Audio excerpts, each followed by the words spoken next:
Diyos, sa inyong kadakilaan, sa inyong katapatan, sa inyong dakilang presensya sa lugar na ito, kami po ay nag-uumapaw sa kagalakan. Nais po naming magpuri ng lubos sa inyo. Dalangin po namin, O Diyos, sa araw na ito, puspusin niyo po kaming lalo ng inyong banal na Espiritu. Maranasan namin, maramdaman ang pagkilos at paghipo ninyo sa amin. Para sa inyo, ang araw na ito, Panginoon, dalangin po namin, lalo po namin kayong maitaas, lalo po namin kayong parangalan, lalo namin maitaas ang dakilang ngalan ninyo. Pagharian niyo po kami, O Diyos, mangusap po kayo sa amin sa pamamagitan ng inyong mensahero, nawang lahat ng kapangyarihan ninyo ay dumaloy sa Kanya patungo sa aming lahat. Ito po ang aming dalangin ng may kasamang pasalamat, papuri, pagsamba, pagdakila, sa pangalan ng inyong anak na si Jesus. Amen.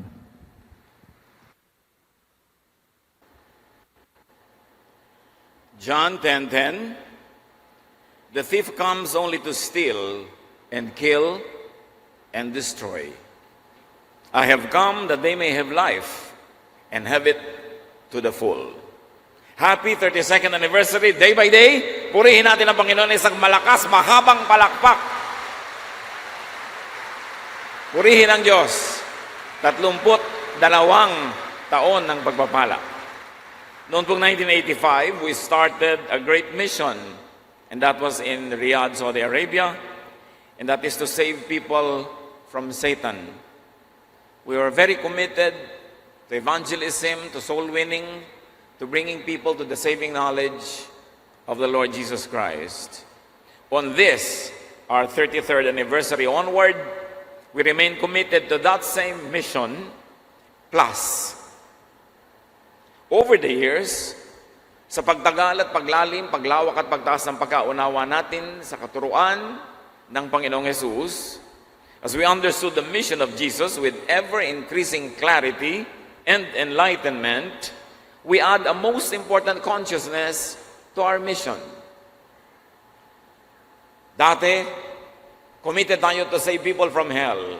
Committed pa rin tayo dyan. Pero sa pagkakilala natin, lalong lubusan sa Panginoon, ay may nadadagdag na halaga ang ating mga gawain. And this is to save people from Pharisees.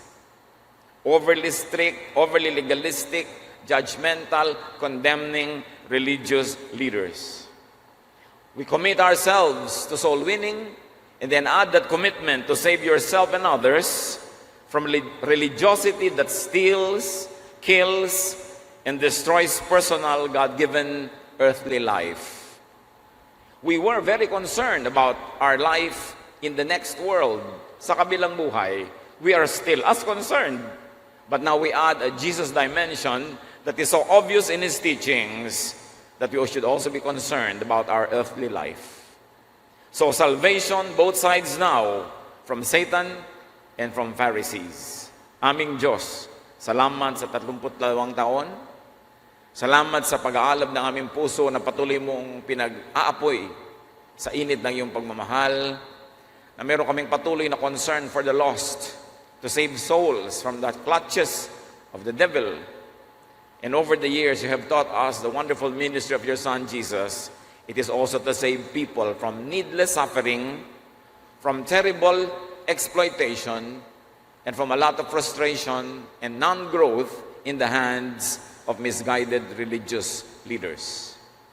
We commit ourselves to soul winning, and we also commit ourselves to the betterment of life of people, your children, here this side of eternity. Be our speaker, lead us, teach us and guide us in the next many years that you will give to this family.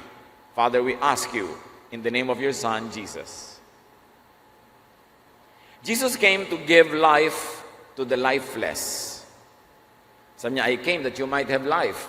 So it follows that people didn't have life.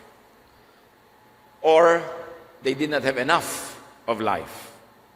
Napakaraming tao ang nabuhay, tumanda, namatay, pero wala naman talagang buhay. Walang kapayapaan, walang katahimikan o katiwasayan ng loob.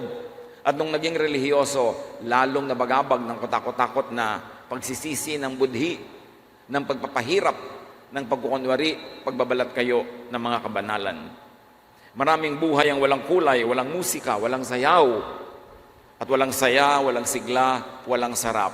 Pagkatapos, mamamatay na lang sila ng ganon. Ang ating paniniwala, yes, we should enjoy the best of eternal life, but we should also enjoy the best of earthly life. Ibinigay sa atin ng Diyos ang planeta, ang mundo. Binigyan tayo ng pahiram na buhay sa mundong ito. Hindi para lang tayo magdusa dito at ihanda lang tayo sa next, kundi para rin tamasahin natin ang napakagandang bagay na nilikha niya para sa kanyang mga anak dito sa balat ng lupa. Gagap na gagap ni Solomon ang kahulugan ng buhay, liban sa eternal life, mahalaga ang earthly life. Ecclesiastes 9, 7-9. Be happy and enjoy eating and drinking. God decided long ago that this is what you should do. Dress up, comb your hair, and look your best. Life is short and you love your wife, so enjoy being with her. This is what you are supposed to do as you struggle through life on this earth. So yan ang sabi ni Solomon sa kanyang karunungang walang kapantay. Lasapin ang ganda at sarap ng buhay, kasama rin yan sa kalooban ng Diyos para sa iyo. Hindi ka nilikha ng Diyos para lang magdusa, magtiis, sikilin ng iyong kalooban, magutom, mag-ayuno lagi. At ipinakita ni Jesus sa kanyang buhay na ito'y kanyang alam, kanyang ipinaalam at kanyang itinuro.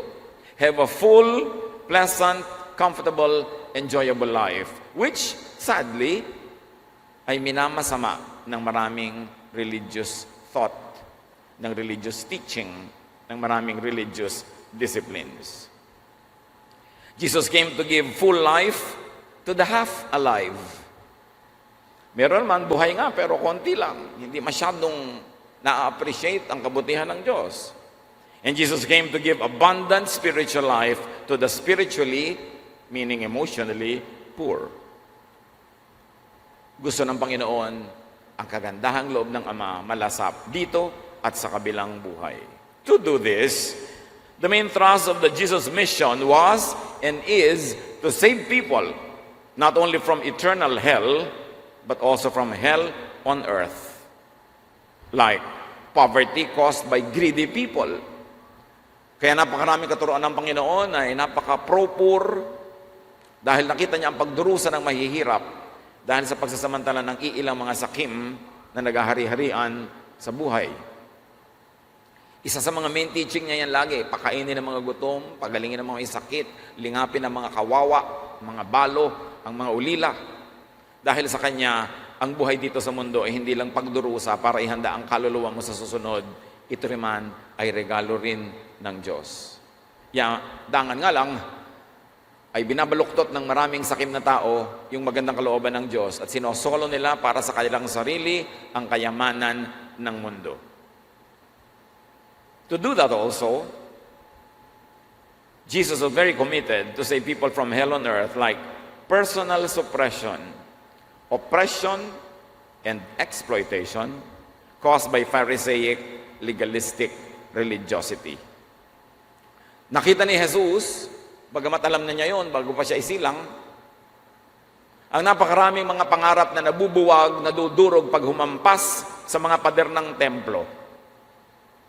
Napakaraming nakita niya ng mga pag-iibigang hindi natuloy, mga pagsintang hindi na ipahayag, mga kasarapan at ganda ng buhay na dapat ay nalasap, subalit lahat ito ay binigo ng napakakitid na pananaw ng relihiyon. Na minasama ng mga relihiyoso anumang bagay na masarap, maganda, kaiga-igaya, at nakakapagpatahimik ng loob.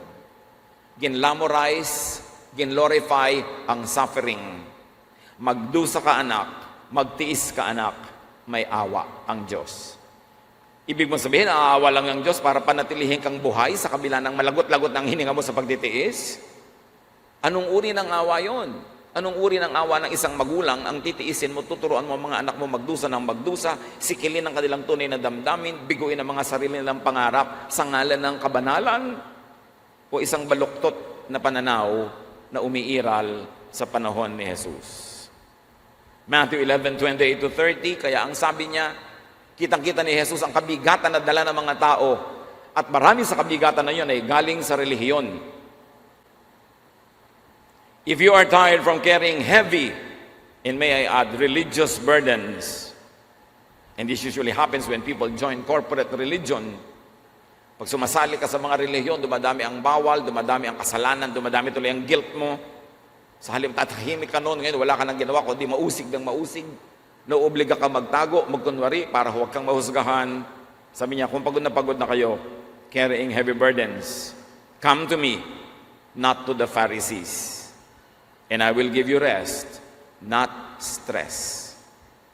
Take the yoke I give you, put it on your shoulders and learn from me, not from the Pharisees. I am gentle and humble, they are not. And you will find rest. This yoke is easy to bear, not difficult. This burden is light, not heavy. So ang tunay na pagiging maka-Diyos, ayon kay Jesus, magaan, maluwag, nakakapagpahinga, nakakapagpaginhawa, nakakapagpaganda ng buhay. If the religious practice is not restful, not light, if it is not gentle or humble, it is not from Jesus. Kahit ngayon, sa napakaraming mga taong tinatawag ng sarili ng Kristiyano, napakaraming pagdurusang hindi naman kailangan. Napakaraming pagbabawal na hindi naman kailangan. Napakaraming pagtitiis na hindi naman kailangan. Mabigat tuloy, mahirap, nakakasakal, nakakagapos, nakakakulong.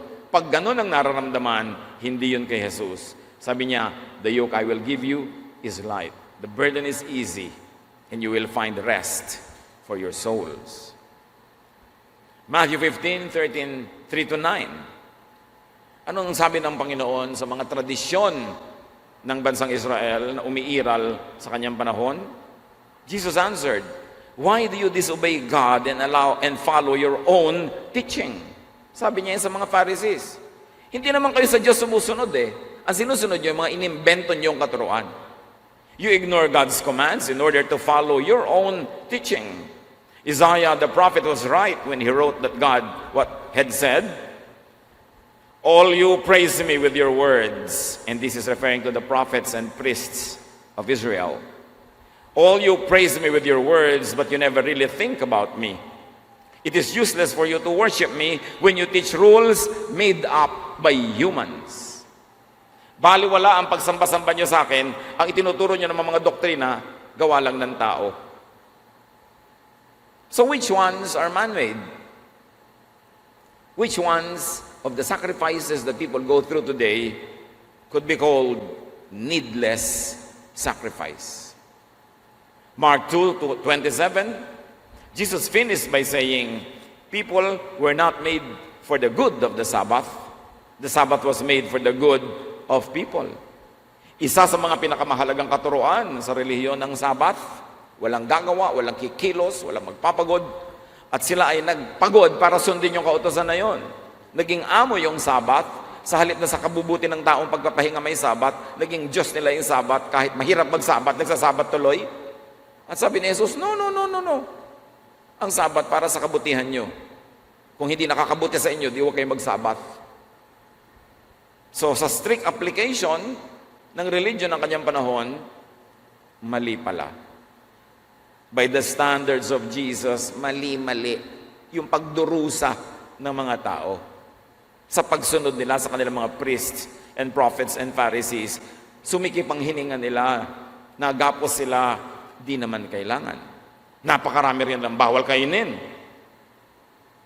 Pagkatapos, sabi ni Jesus sa Mark 7:19, it's all right to eat anything. It doesn't make you sinful. By saying this, Jesus meant that all foods were fit to eat. So yung palang pagtitiis nila na huwag mo kainin ito, huwag mo kainin yun, hindi naman kailangan. Kasi sabi niya, hindi kayo parurumihin ng pumapasok sa inyong bibig. Parurumihin lang kayo ng lumalabas sa mga salita sa inyong bibig kasi galing yan sa puso. Siyempre, ang dumi pinag-uusapan natin, yung clinical na dumi, pwede ka talagang dumumi. Pero ang pinag-uusapan dito, spiritual. Hindi pwedeng parumihin ang espiritu mo ng anumang kinakain mo. Although pwedeng parumihin ang sikmura mo at dugo mo, ibang kwento na yon. Ang dami palang bawal, hindi naman kailangan. So ang tanong natin sa buhay natin ngayon, ano sa mga bawal ang kinalakihan natin o mula nung tayo nagbukas ng Biblia at naging Kristiyano na evangelical, born-again, Bible-based, Christ-centered Christian, ano kaya rin ang mga naman na nating mga bawal-bawal na invento rin pala ng church at hindi rin galing kay Jesus? Kasi sa panahon niya, verse by verse, bawal yan. Pero sabi ni Jesus, gawin nyo yan kung ikakabuti sa inyo. Pero kung hindi, it's all right. So Jesus gave Scripture, the law, His liberating, empowering, and loving revision, reading, interpretation, and application. Itinuwid ni Jesus ang baluktot na pagbasa at pag-apply ng mga tao sa Scriptures. Itinuwid niya ang sobrang pagpapaalipin nila sa mga dieta at mga hindi pwedeng kainin, sa Sabbath, sa mga ceremonial laws, at kung ano-ano pa. Matthew 5:17, sabi ni Jesus, "Don't suppose that I came to do away with the law and the prophets. I did not come to do away with them, but to give them their full meaning." So ang full meaning pala ng Sabbath, magsabat ka kung nakakabuti sa'yo. Pero kung makakabuti sa'yo, huwag magsabat dahil may kailangan kang gawin, may kailangan kang pasyalan, may kailangan kang lutuin, di yun ang gawin mo kasi nang nakakabuti sa'yo. Sabi niya, yan ang full meaning of the law. The law was given for your benefit. If it is no longer beneficial, if it is enslaving and limiting and frustrating, then you are not compelled to obey it. Jesus came to correct the mistakes of religion, to fine-tune spirituality for the benefit of people, not people sacrificing for the benefit of religion. So Jesus did away with unfull, needlessly repressive and oppressive even, life-stealing, life-killing, Pharisaic reading, interpretation, and application of Scripture. No wonder, the priests and the Pharisees, sila ang mga nanguna sa pagpapapatay kay Jesus. Kasi ang mga itinuturo nilang baluktot at tinutuwid, ang kanilang mga kadiliman ay nililiwanagan at ang pagpapahirap nila sa mga tao ay winawakasan ni Jesus. Maging sa ating bansa, sa maraming mga bansa, napakaraming pagdurusa ng mga tao sa pamumuno ng relihiyon. Ang ating kasaysayan ay tigmak ng dugo ng napakarami nating ninuno na napakarami mga revolusyon at mga rebos at pag-aalsa laban sa simbahan. Ang mga pinakamalalaking mga asyenda at mga kayamanan ng bayan ay hawak ng mga relihiyoso. At ang taong bayan ay laging bine-brainwash, inuuto, magtiis kayo, may awa ang Diyos.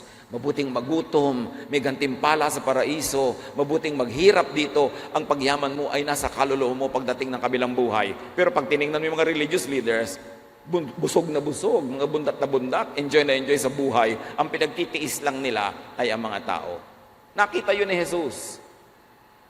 Kaya sa atin ngayong 33rd year, we commit ourselves to save people from hell and also from needless suffering of religion, to show the true teachings of God through Jesus, to show true Christianity that is taught by Jesus, not taught by the Pharisees and not taught by the Christian church in the last 2,000 years, whenever those teachings go away from the original teaching of Jesus.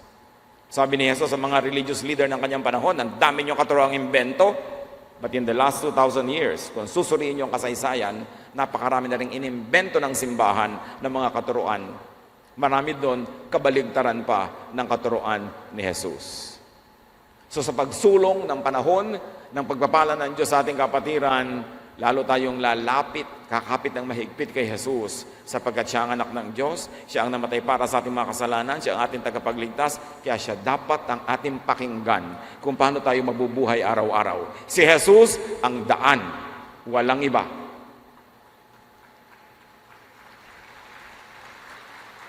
And the Jesus way to give life, an abundant life, is the way of forgiveness. Pag may taong may kasalanan, ang pagbibigay ni Jesus ng kaligtasan ay pagpapatawad, hindi pag-uusig. Kasi pag inusig mo, ang kasunod, judgment. Ang kasunod ng judgment, parusa. Pero pinagaan nga ni Jesus. Kaya may kasalanan ka, may pagkukulang ka, kinikilala mo si Jesus, kung sumisilong ka sa kanyang pag-ibig, na ipinakikilala niya na tunay na pag-ibig ng Ama sa Langit. The way Jesus handles sin and imperfection is forgiveness, not condemnation, not judging, not judgment, not punishment. At may isa pang paraan si Jesus ng pagpapagaan ng buhay, the way of freedom from guilt by grace. 99% ng mga religions, papagiltihin ka, laging masama ka, kulang ka, ang dumi-dumi mo. Talaga naman, marumi naman lahat ng tao, kaya nga dumating si Jesus para bigyan tayo ng libreng kalinisan, regalo ng Diyos dahil sa kanyang kabutihan. Kaya ang tunay na pinaghaharian ni Jesus, bagamat nagkukulang, nakakasala, nadadapa, nagpapalinis, humihingi ng tawad sa Ama, pero hindi nabubuhay sa guilt, sa usig ng budhi, dahil nakakapagpahirap ng buhay yung guilt, at yun ang inalis ni Jesus. By forgiving us, we are declared clean, therefore you no longer have to feel guilty. Not because you are really clean, but you are made clean by the love of God through Jesus. Yun ang dapat ma-emphasize sa ating buhay. Pero ang laging inuungkat sa'yo, yung law of Moses, law of the Old Testament, ang daming puro bawal nun, walang makakapasa. You cannot live one full day without breaking any of those, because aside from the 10 commandments, there are 613 other commandments called misvots. Nobody will survive one day if you're going to be judged by the law. Pero ano daw ang ginawa ni Jesus nung siya'y namatay sa krus, nabuhay na muli? Ephesians 2:14-15, Christ gave His own body to destroy the law of Moses with all its rules and commands. Ine-emphasize ba yan ng mga Kristiyano? Na nung si Jesus ay namatay at nabuhay na muli, wala nang bisa sa mga anak ng Diyos ang law ni Moses, ang law ng matandang tipan. Pinalaya ni Jesus ang mga tao sa mga batas na kahit ano naman ang gawin mo, hindi mo talaga kayang sundin lahat. At sinabi, when you break one, you break all. Therefore, pare-pareho lang. Kahit mas banal ka ng konti doon sa kapitbahay mo, pareho pa rin kayong makasalanan. Because when you break one of the laws, you break all. As far as heaven is concerned, so what did God do? God declared a general amnesty in the name of Jesus and through the perfect sacrifice of Jesus. So, Christians need no longer live in guilt. And we cannot live a perfectly moral life every day. But we have a Savior. And God's grace gives us rest. The burden of Jesus is light. So, nung si Jesus ay namatay sa krus at nabuhay na muli, lumaya ang tao na wala ang law. Tapos ang law na yan, yung mga parang batong pinupukol natin sa lahat ng tao, nagbabatuhan tayo, puro law yung ibinabato natin na hindi na dapat. Ipinakita ni Jesus ng ubod linaw, nung yung babaeng nahuli, nakapiling ng isang lalaking hindi niya asawa, babatuhin nila. Ang ibabato nila verses. Sa amin ng law of Moses, batuhin ang babaeng ito. Verse ang ibabato nila. Pero ang lahat ng law na ito ay binaliwala na ng Panginoon. Kaya yung babae, hindi niya ipinabato. Romans 4:15, where there isn't a law, it cannot be broken. Paano ka ngayon matatawag na sinner, wala nang effect yung law? Paano ka matatawag na lawbreaker kung wala na yung law? Ito ang dapat malinaw na i-preach. Ito ang accomplishment ng kamatayan ni Jesus, na lagot tayong pagkakatali ng mga tao sa law. Romans 6:14, don't let sin, meaning the act, the idea, the thought of, and the guilt from sin, keep ruling your lives. You are ruled by God's kindness and not by the law. Ang dapat daw araw-araw na laman ng isip mo, naghahari sa puso mo, ang kabaitan ng Diyos. Hindi yung takot na maparusahan ka, mapalo ka, mapagalitan ka, dahil pinalaya ka ng anya doon. Kaya pag ito ay naunawa, matatahimik ang buhay mo, at ikaw din magiging tahimik na kapitbahay, tahimik na kapatid, kaibigan, kasi titigil ka ng kauusig sa iba using verses to stone them to death. Because those verses had been voided by the death and the perfect sacrifice of Jesus. Kaya sabi sa John 8:36, if the Son gives you freedom, you are free. You are free. Tapos ang lahat ng mga tanong ng mga Kristiyano, kahit sa Facebook, bawal po ba ang ganito? Bawal po bang maglagay ng nunal? Bawal po bang magpakulay ng buhok? Bawal, puro bawal. Sinabi na nga, the law is no longer effective. Because what is effective in your life is the grace of God. Now, it doesn't mean na magwala ka na, gawin mo na lahat ng masama, gawin mo na lahat ng bawal. Ang sinasabi lang yung mga hindi nakakasama sa iyong kapwa. Gusto mong gawin, edi gawin mo. Pero siyempre, masama pa rin mang-agaw ng asawa ng may asawa, masama pa rin mang-agaw ng pera ng may pera, lupa ng may lupa, masama pa rin pumatay, kasi yung gusto mo, nakakasama na sa iba. Your freedom stops where the rights of others begin. Free ka habang hindi ka lumilipat at sa kapitbahay mo at pinipitas mo yung prutas niya. Free ka habang hindi mo siya tinatapakan, habang hindi ka nangaapi, gumagawa ng masama. Yun ang freedom in Christ. At marami yun. Pwede po ba kung kumain ng dinugan? Bawal yan pag walang puto. Dahil sino naman ang napahama kung kumain ka niyan? Although siguro kung nakasama sa yung katawan, sa dugo mo yung mga kinain mo, clinical yun, hindi moral. Hindi yung kaluluwa mo ang nadumihan, yung tiyan mo lang. So masama ba ito? Bawal ba yun? Bawal ba magsuot ng ganito?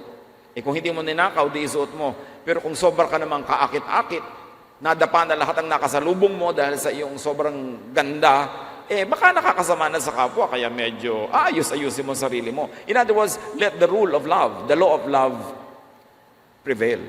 Isa na lang kasing law ang iniwan ni Jesus, love. Sabi niya, a new commandment I give you. All the other commandments are removed. One commandment lang iniiwan ko sa inyo, sabi ni Jesus, love one another. So yung suot mo ba, loving sa iba? Yung bang ginagawa mo sa buhay, loving, dapat itatanong mo sa sarili mo yon. Pero hindi ko, bawal ba to? Bawal ba yun? Ang mga Kristiyano, ang hilig sa ganyan, bawal lahat. Bawal ang ganitong buhok, bawal ang tugtog na ganito, bawal ang ganong kanta, bawal magligawan. Habang daw nagsaserve pa sa church, wala mo nang ligawan. Kailan magliligawan ko? 50 anyos na?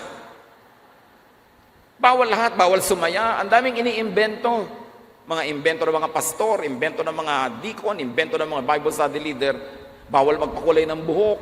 Hindi ka makakatugtog sa choir kung may kulay ang buhok mo. Ang daming bawal. Wala naman yan sa itinutos ni Jesus. Yan ang sinasabi natin na dapat tayong lumaya sa ganyang uri ng pag-iisip. The way of Jesus is the way of love. Matthew 22:39-40. The second most important commandment is love others as much as you love yourself. So you are free to do anything as long as it is not unloving to others. All the law of Moses and the books of the prophets are based on these two commandments. Lahat daw ng law, salain mo sa commandment. Is it loving to God? Is it loving to other people? If it is, then do it. Doon lang dapat sinusubok ang lahat ng kautosan. And Paul would always ask, is it loving? Yan ang lagi natin itanong. May gusto akong gawin, is it loving? May nagkasala, gusto namin ibulgar sa buong church, ipahiya. Is it loving? Loving ba yung ganung paraan? Manghihiya ka ng kapwa? Loving ba talaga yun? O may ibang paraan ng pagtutuwid? Paul was the master of the Jesus way of life and love. Ang lalim ng pagkakaunawa ni Paul kay Jesus. Galatians 5:1, sabi niya, Christ has set us free. This means we are really free. Now hold on to your freedom and don't ever become slaves of the law again. Malinaw. Pinalaya na tayo ni Jesus. Panindigan nyo yan. Paghawakan nyo, ipaglaban nyo. At huwag na uli kayo magpaalipin sa law. So you make your personal applications. Ano ang pwede kong gawin? Anong hindi? Suriin mo yung sarili. Be responsible for your decision. And be answerable only to God. What are the fruits of the Jesus way? Ano ba talaga ang bunga ng pamamaraan ni Jesus? The fruit of the Jesus way is a change of mind and heart. And very importantly, on a personal level, freedom from oppressive religiosity. Hindi nahahalata ng maraming tao, great oppressor ang needless religious censure and religious judgment. Kaya sabi sa Galatians 3:25, but once a person has learned to have faith, there is no more need to have the law as a teacher. May faith ka na, may love ka in your heart, yun ang sundin mo, yung budhi mo, hindi na yung letter of the law. Nakakabuti ba sa kapwa? Nakakasama ba? Nakakabuti ba sa lahat? O nakakabuti ba sa higit na nakararami? Hindi na napaka-specific. Kasi kung napaka-specific ng bawal, ang daling bumagsak. Kasi very specific. The fruit of the Jesus way is personal and social space. Freedom from the religiously oppressed, repressed, marginalized, and minimized. May mga studies, marami na kailangan ng psychologist at psychiatrist, mga relihiyoso. Maraming relihiyoso, matataas pa ang mga pwesto, they get psychiatric help. Kasi repressed, suppressed, ayaw aminin ang tunay na nararamdaman, itinatanggi ang totoo, itinatatwa, living in denial and in pretense. At yan ang number 1 na ayaw ni Jesus, yung living in hypocrisy. Nagkukunwan na lahat ay okay, pero sa loob pala ay basag-basag na ang puso.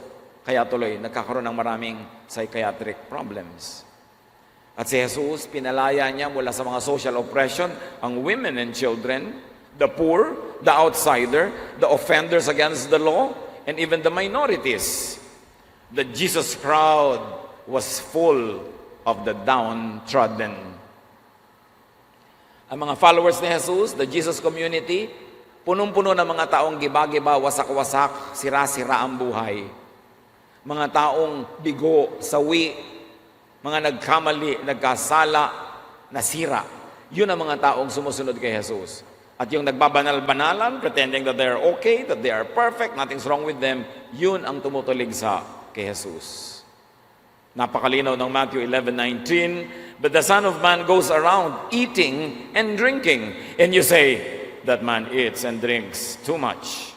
He is even a friend of tax collectors and sinners. Yun ang crowd ni Jesus. People who ate and drank, tax collectors, sinners. Because these are the people that gravitated towards His love.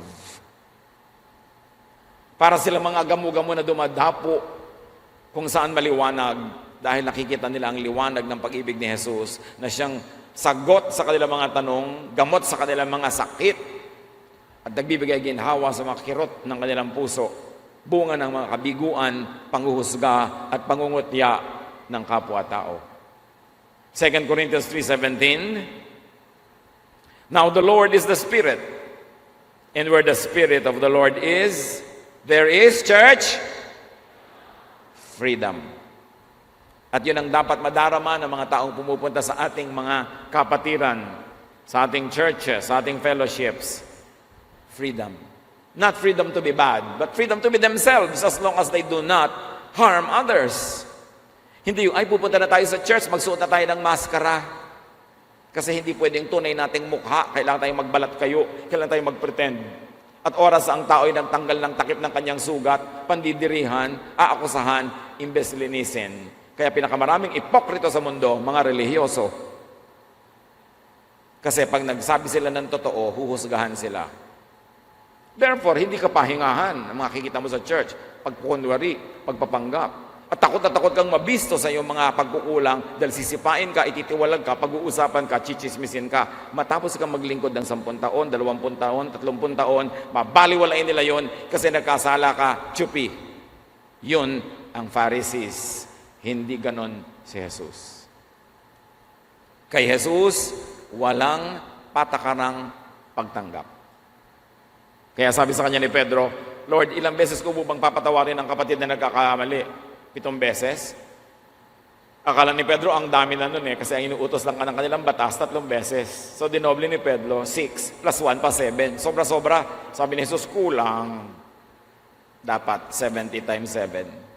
At hindi yun 490. Isang talinghaga na ibig sabihin, walang hanggang pagpapatawad. At pag alam ng tao na nakalaan sa kanila ang walang hanggang pagpatawad, they will relax. At magtiwala kayo sa kabutihan ng taong itinanim ng Diyos sa kanyang puso, hindi niya sasamantalahin yun para gumawa ng mali. Yun ay magbubunsod sa kanya para lalo siyang bumuti at bumait. Of course, there was opposition to the Jesus way. First, by the religious institution. Natural, revolutionary, kakaiba, merong opposition. John 5:16-18, they started making a lot of trouble for Jesus because he did things like this on the Sabbath. Nagpagaling siya ng may sakit sa Sabbath, minasama ng mga relihiyoso. Now the leaders wanted to kill Jesus for two reasons. First, he had broken the law of the Sabbath. Yung law ng Sabbath na huwag ka magtrabaho, binrake ng isa, gusto nilang patayin dahil binrake yung law na huwag ka magtrabaho. Can you imagine yung imbalance ng pag-iisip? Bakit ka papatayin? Nagtrabaho ka Sabat eh. Never mind kung naghimala ka, nagpagaling ka ng may sakit, trabaho pa rin yan, dapat kang patayin.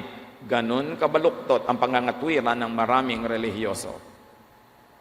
Kaya dapat pinag-iingatan natin ang religious thought. There was also opposition to the Jesus way by Jewish Jesus believers. Namnamin nyo ito mga kapatid.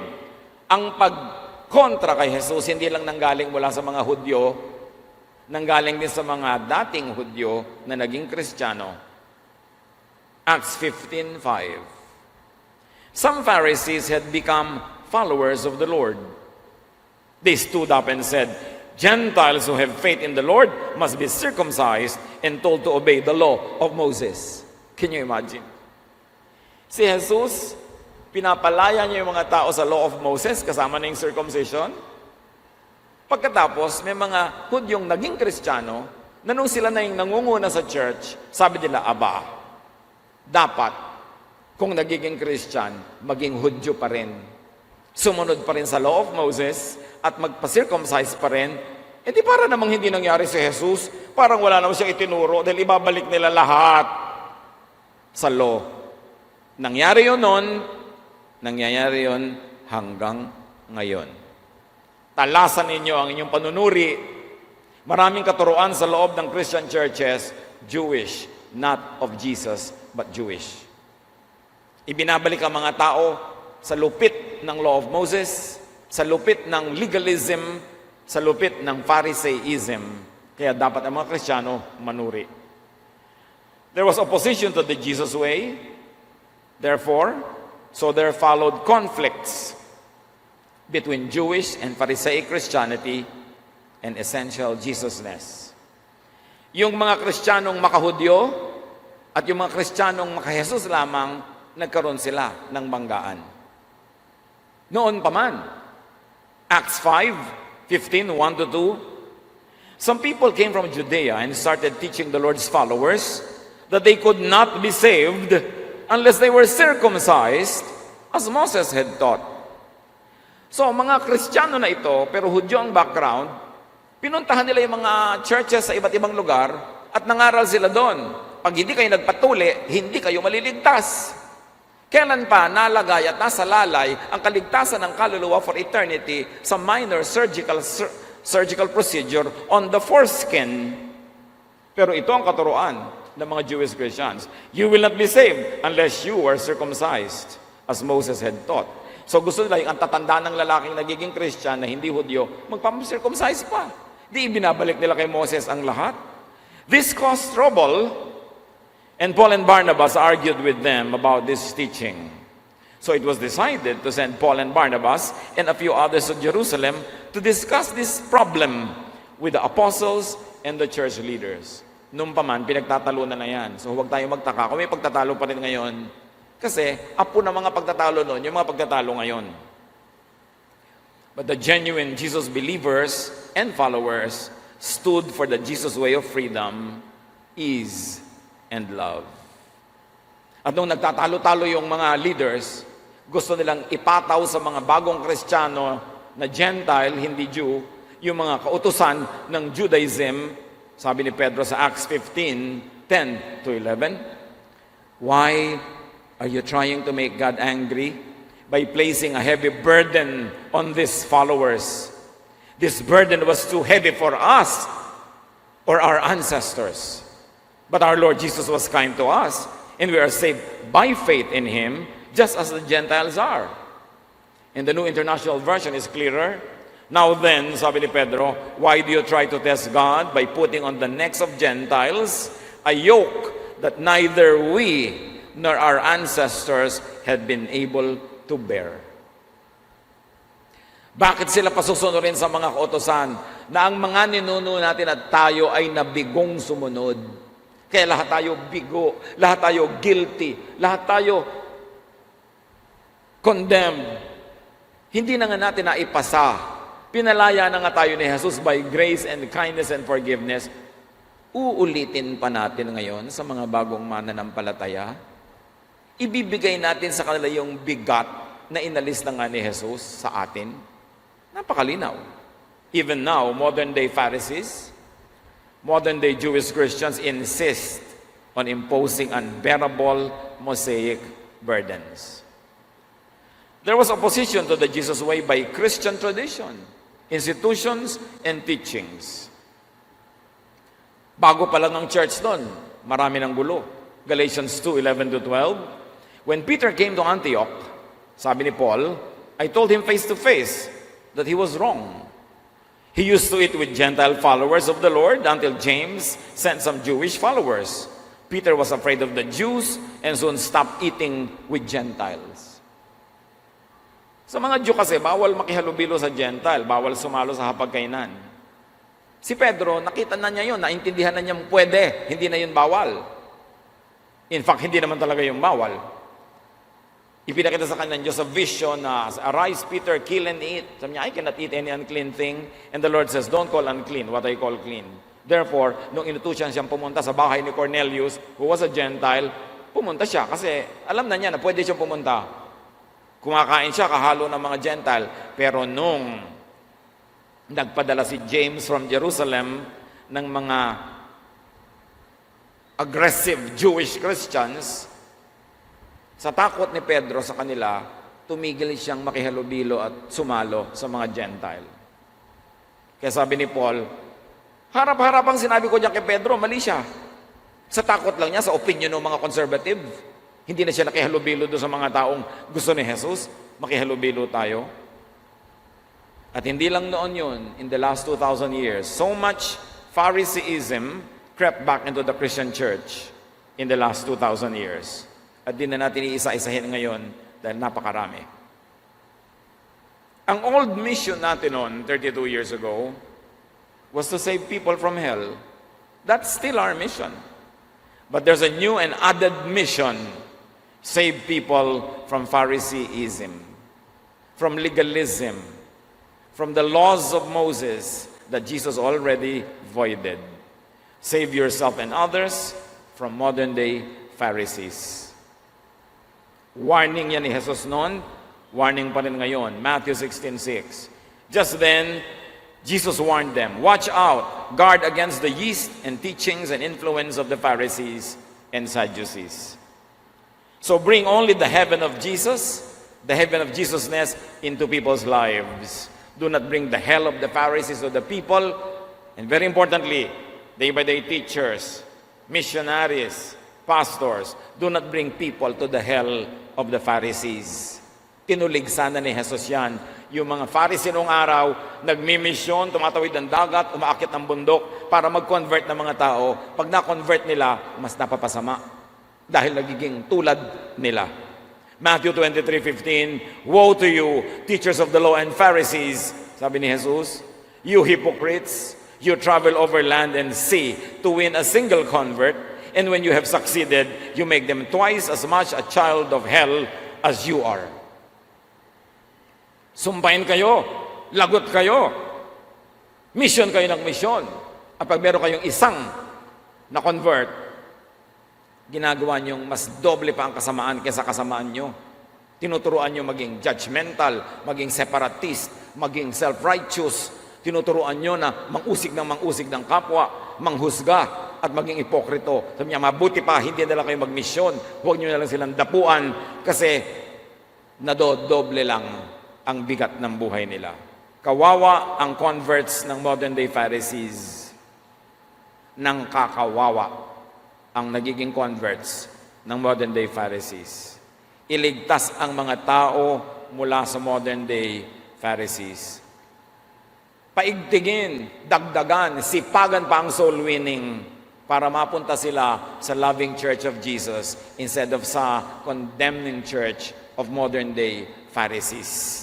May bagong dahilan para panibaguhin ang ating lakas dahil napakarami mga tao na aagawan ng makulay, masaya, maginhawang buhay, oras na dinapuan sila ng mga modern-day Pharisees. Luke 4, 18 to 19 and 21. The Lord's Spirit has come to me because He has chosen me to tell the good news to the poor. The Lord has sent me to announce freedom for prisoners, to give sight to the blind, to free everyone who suffers, and to say, this is the year the Lord has chosen. Yun daw ang misyon ni Jesus, palayain ang mga tao. Binasa ni Jesus yung prophecy na yon, at sabi niya, ako ang pinoprophesy. Verse 21, Jesus said to them, what you have just heard me read has come true today. The mission of Jesus was to set people free from needless suffering. 2,000 years ago, Jesus got into the equation of religion, but then later on, and soon enough, He was conveniently taken out of the equation by many. Day by day, put Jesus back to Christianity. Napakahalagang misyon. Tulad ng makikita natin sa illustration, ganyan na maraming churches ngayon, ayaw papasukin si Jesus. Ang nagahari sa loob, Pharisees. Put Jesus back to Christianity. That is our renewed zeal and mission. Ayaw siyang papasukin sa church ng modern-day Pharisees. Dapat silang unahan, puntahan ng mga tao bago nila mabiktima.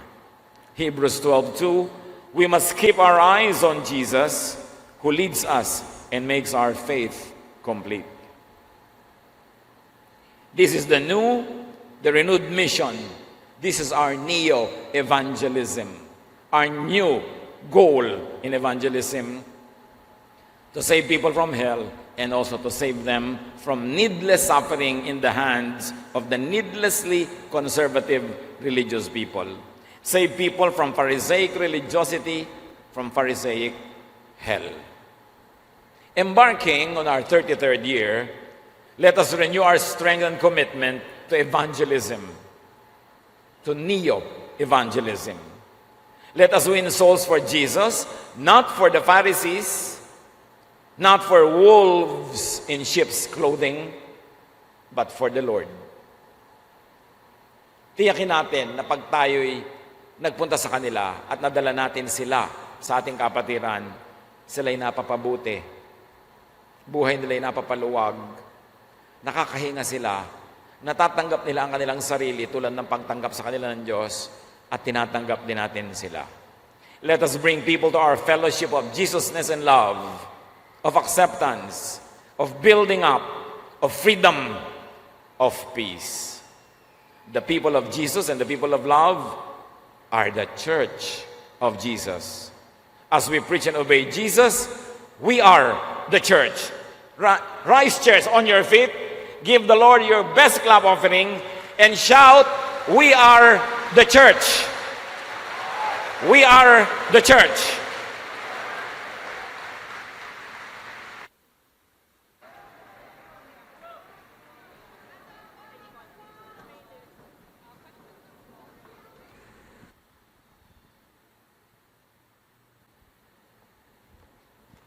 It is a great blessing to partake of the Lord's Supper while we are all together celebrating our 32nd year.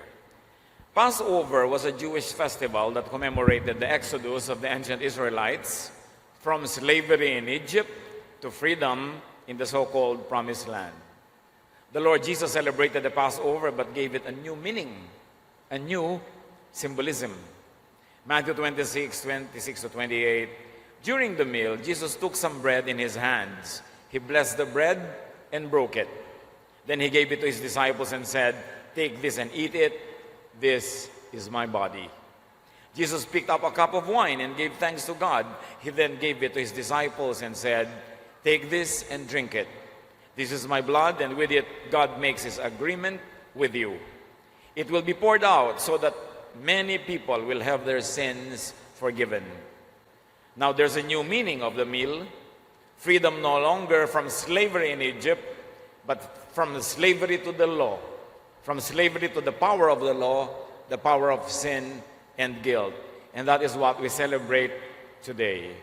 That Jesus has set us free from the law, from the power of the sin and the law, and from guilt and punishment. And Jesus instructed his disciples to observe the Passover in his memory. Prepare your heart to partake of the elements, to think of and remember the Lord Jesus and his sacrifice, his triumphant victory over the death. That's why we are saved, and that's why we can have peace and we can have rest, because Jesus saved us. Luke 22:19. Jesus took some bread in his hands and gave thanks for it. He broke the bread and handed it to his disciples, to his apostles. Then he said, "This is my body which is given for you. Eat this as a way of remembering me." Hahandugan po kayo, dadalhan ng mga elemento, at habang yan ay dinadala sa inyo, ihanda ang puso. Pasalamatan ang Panginoong Diyos sa langit sa pagsusugo ng kanyang anak na si Jesus upang tayo iligtas at sagipin. At magpasalamat tayo sa kaligtasan, hindi lang sa buhay na walang hanggan, kundi kaligtasan din mula sa hindi mga kailangang pagdurusa sa buhay na ito. Prepare your hearts, bow before the Lord, and be with the Lord in silent reflection.